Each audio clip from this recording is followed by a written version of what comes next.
MLO fans, we're kicking off 2023 with our On the Bench series, and first off, we're going to be looking at sliders versus steps. So let's dive in. Go.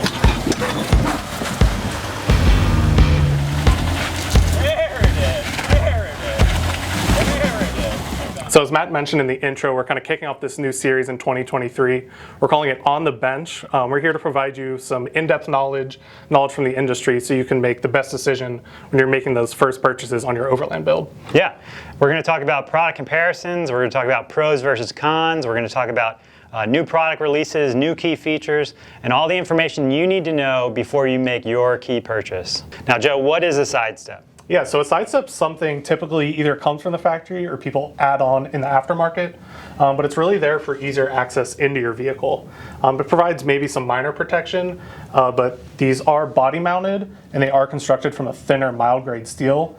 So while they may look like they'd be pretty protective, they actually don't add a ton of protection to your vehicle. But if you're concerned about getting easier ingress and egress from your vehicle, it's definitely a good option. It's a little bit lighter weight than a full slider, and kind of gives that aesthetic look depending on your needs.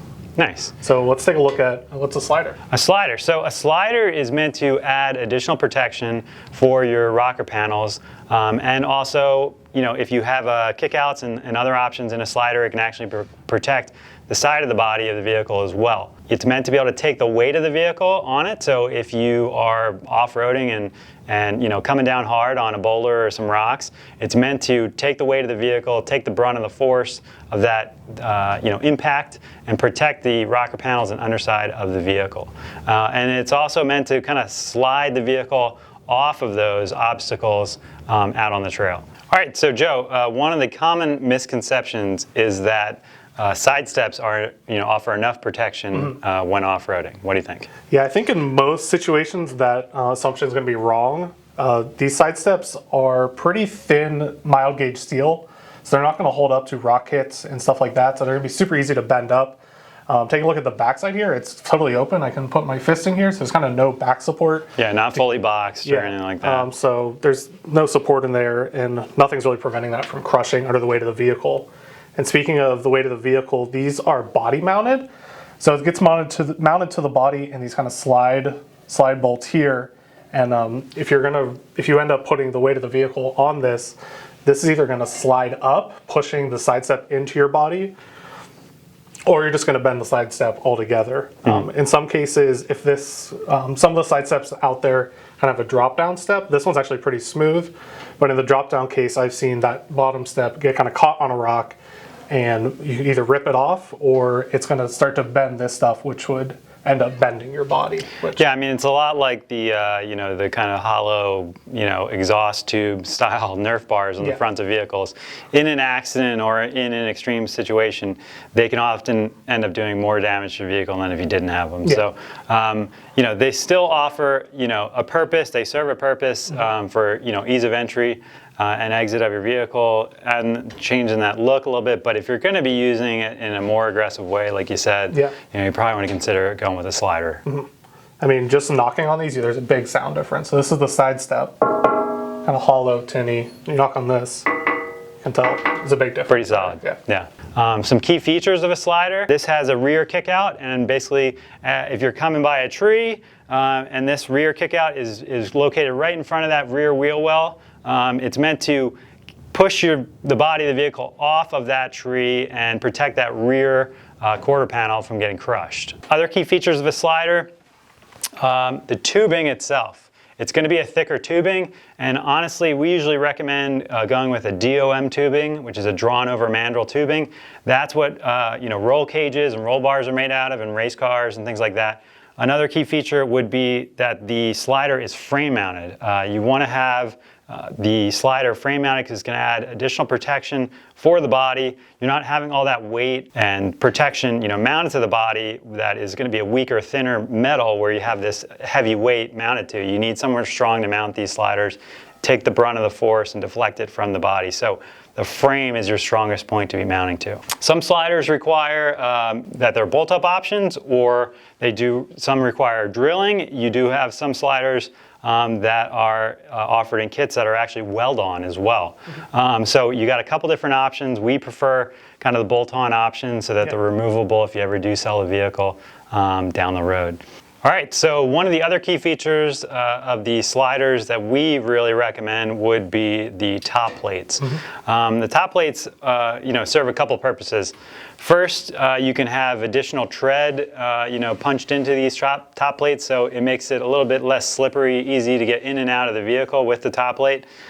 Secondly, it does offer additional protection because you do have some space here, this cavity between your rocker protection rail and your side tube here. So sticks and branches and other things that you might be running over, or hazards you're coming across on the trail could pop up in between here and punch into your door, your lower rocker panel. So having a top plate will help deflect that, right? Yeah, so we were out on a green trail ride this year, and a pretty mild trail.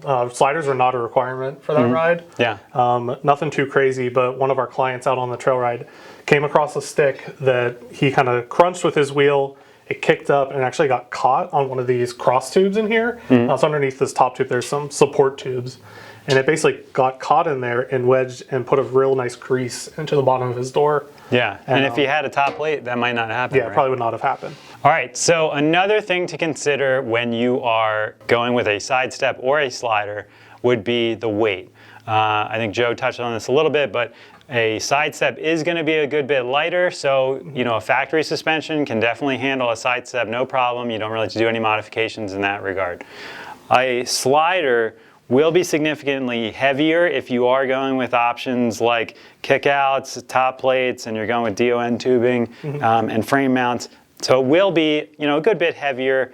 And usually we see a lot of customers going with the sliders when they are in conjunction with a suspension system. You're going to be adding some heavier spring rates to be able to carry the additional weight of the sliders or a bumper and a winch and other accessories that you'd see in a more kind of aggressive off-road use. So that is something definitely worth considering as you add weight. You want to be able to sustain that weight with your suspension. So just keep that in mind when you're thinking about your purchasing process. That's kind of some key features of a slider that we really recommend, and some key differences between a slider and a side step. Third option that we haven't really talked about, but we can pick up and check out, Joe, would be an amp step or a drop-down step. So this is an option that has actually an actuator motor, and these can mount to the underside of your rocker panels and drop down when you actually open the door. So it provides the ease of entry of a side step, a little bit of protection on the underside, really just from dings and rocks being kicked up and things like that. Yeah. It's really an entry aid more than a rock rail protector or a slider. It's not going to be able to handle the weight of the vehicle. But these are a great option if you're going with like what we would consider an oversized or a full-size vehicle. We're talking about your Ram, 2500, 3500s, your Ford F-250s, F-350s, you're putting them on 35s, you're starting to get really tall in terms of total vehicle ground clearance, and getting into that vehicle becomes a real challenge, even for an average height person. So a drop-down step is a great option that will allow ease of entry and also not take away the ground clearance factor that you were really after in the first place, right, Joe? Yeah. Another thing that we haven't really talked about is the actual coatings on the side step or the slider. So you've got some options in that regard. As we see here on this side step, we've got a crinkle paint coating. That's a paint-on option that does offer some texture and some more durability than just a standard rattle can paint. We've got powder coating. So usually a base coat and top coats of powder coat, which offer kind of like a baked-on hard shell of paint on these options. And then you also could color match if you're looking for purely an aesthetic option to tie in with your vehicle build. Obviously, if you're using a slider, you're probably going to scrape it up on the rocks, right, Joe? That's usually why you're buying it, is for the protection. So we typically recommend going in black because it's easy to touch up down the road. There's some companies that sell a textured kind of paint that's kind of pretty similar to powder coat that they're easy to touch up with. But it is also cool with powder coat because you're able to paint match stuff. Yeah. So you can still have that durable finish while it still looks like a nice kind of high quality paint and finish. But yeah, and we like a little bit of this is like a sandy kind of textured finish. Gives you a little bit more grip. It's not going to be as slippery when wet. So kind of a nice option to consider when you're getting in and out of the vehicle. Adds a little bit more ease when stepping on it. Price point on a side step, Joe? Probably $300 to $500, somewhere in that range. Yeah, depending on the options you go with, kind of a low cost option that you could go with if you're looking for easy, access to your vehicle and a little bit of a change in the look. Yep. If we're going with like a slider. Any good quality slider is probably going to be at least $1,000. Yeah. Kind of raw or powder coated. I think that's probably a good starting point. Agreed. Anything cheaper than that might raise some questions as to materials they use or the building processes. Agreed. Yeah, I would definitely look at the components, look at the type of tubing you're using. Are you using kickouts in the rear? Are you using top plates? Are they frame mounted? Are they a weld together kit? Is it powder coated? Those are all factors that are going to increase the end price, of your product. Yeah. And what about the last option, these amp steps we talked about? The amp steps are kind of a bit of a hybrid. Because they have the actuator motor and they have built-in lights and things like that, and depending on the vehicle you're going with, they can be kind of closer in line with a price point of an actual slider. So it's going to be a little bit more expensive. It's obviously much more advanced and more expensive than a step.